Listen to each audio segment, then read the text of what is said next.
예, 안녕하세요. 세뇌 탈출입니다. 구정 잘 보내셨죠?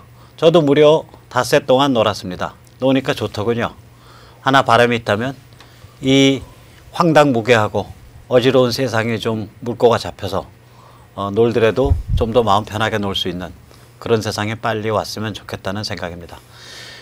구정 노는 와중에 지금 뭐 미북 정상회담이나 이렇게 이제 급물살을 타고 있어요. 오늘 조뱅설전에서는 경기대학교 조성환 교수님을 모시고 이 미북 정상회담에 대한 몇 가지 전망을 해보겠습니다. 예, 조 교수님 안녕하세요. 네, 안녕하십니까. 축하합니다. 뭘 축하해요? 이거 어떻게 그 3대가 그렇게 노는 거? 잘 갔다 왔는데 저는 그냥 연구실에 나눠 키워놓고 책만 봤습니다. 아니 그러니까 그렇게 열심히 일하는 사람이 있으니까 저 같은 사람 놀 수 있는 거지. 원래 세상은 불공평해요. 저는 저 올해 환갑이어갖고 그 저기 큰 아들이 그 아들네 부부가 저기 뭐야 저기 4박 5일 동안 저기 스키장 콘도에 박아놨어요. 그래가지고 제가 어렸을 때는 이것저것 하고 놀았었는데 한 20년 만에 스키 타다가 반 죽을 뻔했다는 거 아니에요 지금? 참 되게 단단한 모습인데 제가 노인네가 가는데 늙는 모습이죠. 그 3대에 제 대장이 돼가지고 할아버지 모시고 가요 뭐 이런 된 거 아닙니까? 하여튼 뭐 축하드립니다. 감사합니다. 저기 이제 우리 저기 뭐야 이제 구정 때 좀 이제 게으름 피고 있는 동안에 세상은 또 많이 바뀌고 있잖아요. 그렇죠. 예. 저기 다짜고짜 우선 장소 타령부터 좀 해보죠. 요번에 이제 미북 정상회담의 장소로 하노이와 다낭 중에 뭐 둘 중에 하나가 된다 이런 얘기가 있는데 어떻게 배팅하세요? 저는 뭐 90% 이상 다낭이라고 봐요. 다낭이라고? 예. 왜 다낭에 필 꽂히셨어요? 놀 데가 많아서?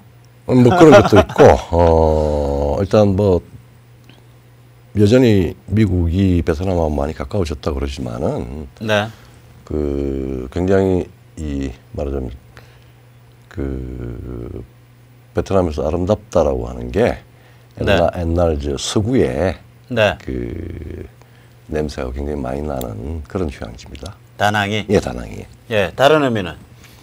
그 다음에 이제 뭐 다낭 하노이 문제가 아니라 1차, 2차 그 회담 장소가 싱가포르하고 베트남이라고 하는 거는 우리가 뭐 트럼프 중심으로 일희일비하는 미북 회담의 어떤 이 표면적인 요소보다는 훨씬 더 이 미국이 어떤 장소를 골랐느냐라고 하는 걸 한번 생각을 해봐야 되는 상황 같아요.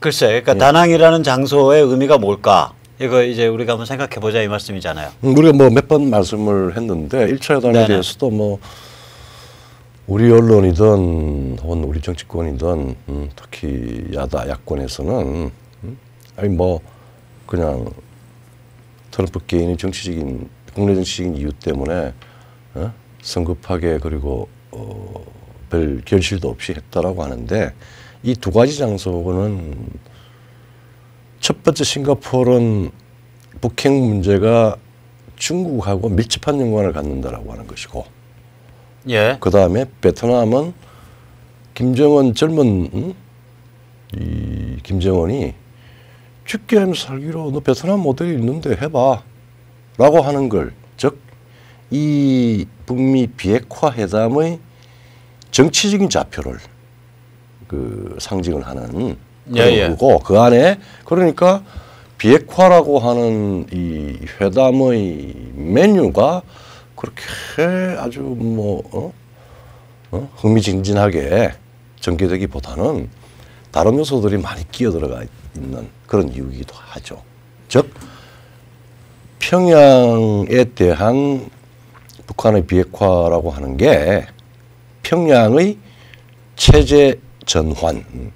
그건 이제 뭐 보통 우리가 이제 레짐 체인지를 할 때는 박의 힘으로 평양을 체제 전환시킨다라고 하는 개념인데 트럼프는 일단은 비핵화라고 하는 절체절명의 이슈를 놓고 너 이거 하고 너 스스로 체제 전환을 해서 다른 모든 국가 소위 말하자면은 이 글로벌 스탠더드에 맞게 일반 정상 국가로 만들어지면은 우리는 액셉트 하겠다라고 하는 거고 거기에 중국과의 그 무역 전쟁까지 지금 이 같이 그 게임 말하자면 뭐 요새 빅딜이 될지 스몰 딜이 될지 모르겠지만은 그 협상과 이 뭐야 만남의 과정을 이 그 견인하는 가장 큰 요인은 사실은 그 자체보다도 그 위에 있는 미국과 중국의 이 그레이트 게임이 개최된 거죠. 그러니까 이제 싱가포르는 우리가 흔히 그냥 착각은 저거 화교들이 중심이 된 도시국가니까 상당히 중국스러운 데가 있을 거다라는 착각을 좀 하잖아요. 예. 근데 제가 이렇게 싱가포르 사람들 만나보면 약간 욕을 하자면 이 사람들은 자기들이 아시아인이 아니라고 생각하거든요. 그렇죠. 그러니까 한자도 못 읽어요. 그렇죠. 그러니까 중국인은 전혀 아니라고 생각하고 스스로 아이덴티티가 자기들은 굉장히 그러니까 아시아에서 사는 서구적인 사람들 이런 식의 그 마인드셋을 좀 갖고 있어요. 싱가포르 사람들이. 거기다가 그 위치가 그 이제 그 말레이 반도 맨 아래잖아요. 그렇죠. 반도 끄트머리잖아요. 그러니까 위치가 이제 그 말하자면 중국의 일로 일대. 중국의 일로 일대에 그 가장 문제가 된 지점 중에 하나잖아요. 그 말레카 해협. 그렇죠. 그걸 끊는 거죠. 그러니까 거기에다 대고 그러니까 중국계지만 전혀 중국인답지 않은 개혁 개방의 국가로서 가장 발전한 케이스. 그렇죠. 그다음에 중국이 일로 일대에서 가장 핵심적인 전략적 요충지로 하나로 꼽는 지역에다가 김정은이를 불러다 놓고 1차 회담을 한 거잖아요. 그렇죠. 뭐 그 싱가포르라고 하는 거는 유럽과 동아시아와 그 세계에서 가장 경제적이고 문명적으로 역동적인 지역에 딱 그 관문이에요. 그렇죠. 관문이고 그 다음에 중국이 필리핀의 남사군도에 비행장을 설치하고 난 뒤에 미국과 중국은 말하자면은 본격적인 지정학적인 게임을 하게 됐는데 싱가포르는 중국 경제의 목줄이에요. 그래서 평양의 김정은이를 싱가포르 부른 거는 시진핑 내가 좀 관리해야 되겠어 라고 하는 사인이었어요. 그러니까 시진핑한테 이제 정은이를 미국이 직접 관리할 거야. 너 손 뺄 준비해. 그거죠. 북한에서 손 뺄 준비해. 이 시그널이었다. 그 장소나 그 회담의 의미가. 그러면 이제 요번에 다낭이잖아요. 근데 이제 누구지? 저기 뭐야 그 뭐 문재인도 그랬고 또 누구도 그랬죠? 뭐 박원순도 그랬나? 뭐 호치민 죽고 못 산다는 식이잖아요. 사람들. 이낙연이도 그랬죠. 박원순 잘 모르겠고 문재인도 그렇고 이낙연도 그렇고. 근데 이 우리가 이제 그 월남이란 나라를 볼 때 베트남이란 나라를 보면 이게 그러니까 전 세계 반미 민족 해방 전쟁의 교과서 같았던 지역이잖아요. 그렇죠. 근데 실제로는 그러니까 공산계 민족해방 전쟁이 성공한 다음에 중국하고 전쟁을 벌였고, 그렇죠. 79년도 초에 수만 명 죽었죠. 그 다음에는 개혁 개방으로 돌았었고, 그 다음에는 미국한테 한 푼도 보상도 안 받고 반중 친미 국가로 돌아선 거 아니에요. 그렇죠. 그러니까 그리고 1대1로 할 때 그 다낭 그 아래쪽에는 도시 이름 잠깐 그거 했는데 유명한 해군 기지가 있습니다. 그 말하자면은 저 남진아의 제일 남단에 이 말레이 반도 쪽으로 돌아가는 그 지역 그러니까 프롬펜 뭐야 캄보디아하고 거의 그 가까이 있는 쪽에 호치민시 가기 전에 바로 전에 거기 해군 기지가 있습니다. 그러니까 메콩 델타 가기 직전에 거기에 지금 미국의 그 함대들이 미국의 함선들이 군함들이 군함들이 마음대로 왔다 갔다 합니다. 서로. 그러니까 기지는 아닌데 사실상의 기지와 다름없는. 그러니까 예, 예. 바로 지금 남사군도에 중국이 비행장을 짓고 있는 남사군도에 바로 대륙 그 앞쪽에 있습니다. 예예. 그 다시 한번 좀 저기 우리 저 시청자분들 상기시켜드리면 남사군도 하면 이제 남진해해, 그렇죠. 사우스 차이나 씨 그래가지고 흔히 이제 착각을 하는 게 뭘 착각을 하냐면 이게 남중국 해니까 사우스 차이나 씨니까 중국의 무슨 해남도 아래쯤에 있나 보다라고 착각들을 하시는 경우들이 많은데 실제로 그러니까 남사군도의 위치는 중국에서부터는 엄청 떨어져 있고 엄청 떨어져 있죠. 베트남하고 필리핀하고 사이예요. 딱 사이예요. 네, 그 사이, 딱 사이입니다. 그래서 그런 의미에서 베트남을 택했다. 그리고 이 연도 교수 전에 그 비건도 이야기했고 뭐 1차 그 우리 저 싱가포르 회담에서도 그랬고 말하자면은 미국의 대통령이 김정은이하고 만나서 이야기를 한다라고 하는 거는 지금 핵이 물론 이슈지만은 그 협상이 잘 되면은 평양이 그야말로 천지개벽을 할 수 있도록 후견을 해주겠다라고 하는 의미입니다. 그 이야기는 중국으로부터 떨어져 나와서 내하고 거래를 하면은 지금하고는 다른 세상을 만나게 될 테니까 우리 조카 같은 젊은 미스터 김, to be or not to be, 살래 죽을래? 그건 네가한테 it's your choice.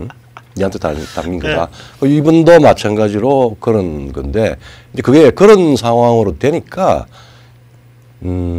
비핵화에 대한 여러 가지 이야기들이 별로 그렇게 드라마틱하게 단계별로 스텝을 같이 체계적으로 지금 다 잘 안 넘어가고 있어요.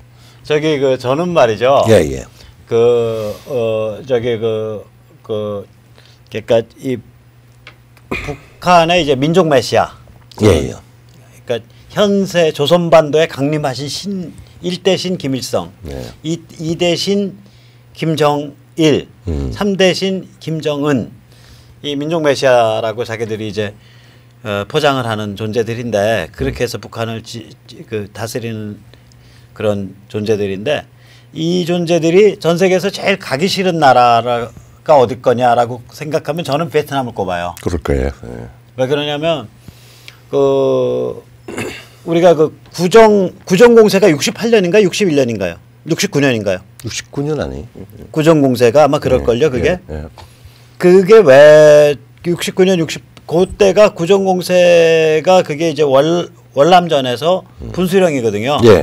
그러니까 그걸 겪고 나서 이제 미국이 이제 발을 뺄 준비를 하기 시작을 한다고요.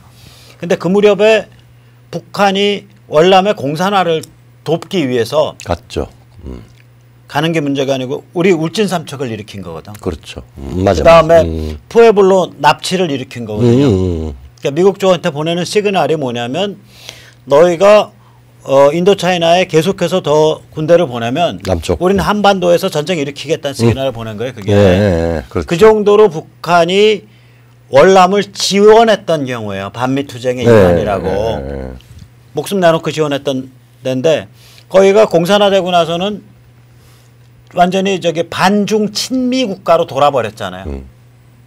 그러니까 우리 저기 문재인이나 이낙연은 뭘 좀 봐야 되냐면 공산당이 지배하는 국가인데 이 당이 지배 권력을 유지하면서 반중 친미 개혁 개방으로 돌을 수 있었던 거에 감격을 해야지 공산화 자체에 감격할 필요는 하나도 없어요. 그거 피비린내 나는 사건인데 근데 북한은 무슨 문제냐 얼마나 미국이 능청스러우냐면 너희도 여기 와서 좀 반중 친미하고 우리 쪽으로 좀 넘어와 봐.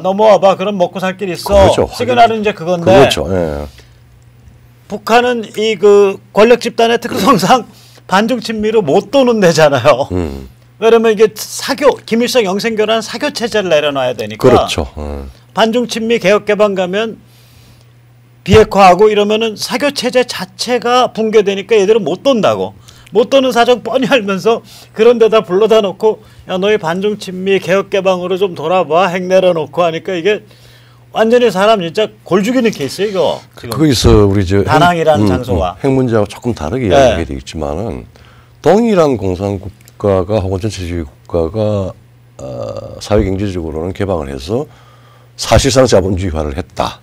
그게 이제 중국과 베트남이 했을 뿐만 아니라 성공적입니다. 지금까지는 어쨌든 간에 뭐 미중 전쟁이 걸려 있다 하더라도. 그러니까 말하자면 서던 데스 전체주의 소위 뭐 명령경제를 하다가 바로 어느 순간에 그냥 망해버리는 게 아니라 서서히 실험적으로 변화를 해서 점에서 면으로 점에서 선으로 면으로 확산을 해서 지금은 둘 다 어쨌든 뭐 반칙을 하든 안 하든 간에 중국이나 베트남은 지금 아주 뭐 신이 났고 어쨌든 간에 세계 시장 경제의 그 권역으로 다 들어와서 엄청난 이익을 보고 있죠. 근데 그 시발점이 어떤 메커니즘으로 되었느냐라고 하는 데 대해서는 사실 뭐 중국 전문가들도 별로 따지지 않아요. 왜냐하면 굉장히 중요한데 개혁 개방을 하기 위한 초기 정치적인 결단이라고 하는 게 by one person인가 아주 영생교적인 압도적인 이 독재자의 한 사람의 결단인가 아니면은 지도층의 일종의 타협의 산물인가 라고 하는 부분인데 중국과 베트남은 사실은 중국은 4인방 체포 이후에 다양한 파벌들이 그래 더 이상 이래가지고 안 되겠다.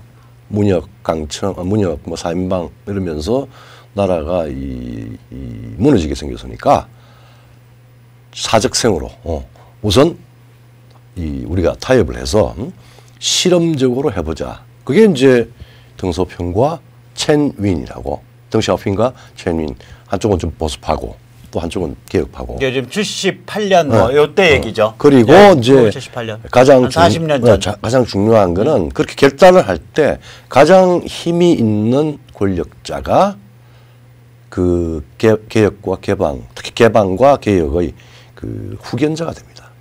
그렇게 되죠. 그게 이제 중국 케이스고 베트남도 뭐 호치민이다 뭐다 베트남 공산주의는 지금 우리 북한 북조선 인민공화국의 헌법에 그냥 영생의 지도자라고 헌법서문에 박아놨죠. 인간이 아니에요. 김일성의 국가고. 그러니까 완전히 이 personified 된 그러니까 개인화된 국가고 그 개인화된 권력이 인류상 도저히 목도하지 않던 사교 체제란 말이에요. 그러니까 그런 데서 직접 그래서 뭐 우리 지금 한국의 많은 경제학자들이나 정치학자들이나 혹은 지도자들이나 여야 의원들이 야, 지가 다 지휘하니까 최고 저놈이 야 이리 가자 그러면 다 될 것 같은데 그거 그렇게 못했습니다. 그렇게 잘 안 될 거예요. 그러면 영생교 자체가 문제가 되는데 그러니까 조 교수님 굉장히 중요한 거 지적하셨는데 그러니까 그러니까 중국의 그러니까 중국의 당이야말로 가장 전형적인 당이거든요. 이게 군과 당 둘 다 강하잖아요. 중국은 밑바닥서부터 끌어올라왔죠. 수십 년을 거쳐서 양쪽 다. 베트남은 더 말할 것도 없어요. 베트남이요. 그 세계 제1차 세계대전 때, 그러니까 1914년 18년 사이에 베트남의 똑똑한 젊은이들을 제가 지금 기억은 정확히 안 나는데 10만 명에서 20만 명 사이를 프랑스가 그때는 프랑스 식민지 아니에요. 프랑스가 유럽으로 데려갔어요. 그렇죠. 그래서 그 유럽에서 그때 그 6자리 숫자예요. 유럽에서 그걸 노동자로 사용했다고. 그렇죠. 군수 공장에서. 그렇죠. 그래서 전쟁 끝나고 나니까 이 젊은 친구들 똑똑하고 젊은 친구들이 그냥 유럽에 주저앉아가지고 유럽의 급진 사상을 그때 확 빨은 거예요. 그렇죠. 수십만 명이. 그래갖고 이 젊고 똑똑한 애들부터 시작을 해서 그게 베트남 공산당이 시작된 거예요. 그렇죠. 그러니까 이 그 당의 질이 굉장히 좋다고요. 양쪽 다. 그러니까 높아요. 그 에너지도 높고 훈련된 지식층의 그 훈련 수준도 높고 공산주의로서 훈련 수준도. 여기는 북한은 일단 이게 스탈린에 의해서 급조된 당이잖아. 그렇죠. 사실은. 왜 그러냐면 세계 우리가 지금 사람들이 잘 모르는데요. 그 소련이 그때는 1945년 이전에는 그러니까 소련이 전 세계 공산주의자들의 조국이잖아요. 그렇죠. 그걸 이제 컨트롤하는 그 채널이 코민테른이고 소련이 운영하는. 근데 코민테른의 입장이 소련의 입장이 뭐냐면 일본과 그러니까 저기 뭐죠 그 마찰을 안 일으키려고 일국 일당주의라는 명분 아래 조선 공산당의 창당을 가로막았어요. 그랬어요. 예, 예. 그래서 예를 들면 너희들이 공산당 하고 싶으면 중국 국적으로 바꿔갖고 저기 뭐야 그 저기 뭐야 만주에서 중국 공산당을 하든지 예, 예. 아니면은 일본 공산당을 해라 해요. 그러니까 한반도의 공산당을 별도 인정을 안 했다고요. 그러니까 여기는 질이 낮아요. 그러니까 질이 낮았기 때문에 당 차원에서 나중에 개혁 개방을 못 갔나고요. 여기가 북한 애들이. 그래서 이제 그 부분이 이제 가장 큰 아마 그 중요한 말씀. 김정은의 딜레마일 겁니다. 뭐 트럼프 아저씨가 다 도와주겠다는데 뭐 훌쩍 우리 갑시다라고 하고 싶을 거예요. 근데 그 시스템이 할아버지 시스템이죠. 때부터 만들어 놓은 국가 시스템의 체계가 여러 사람들의 합의에 의해서 오손도손 그리고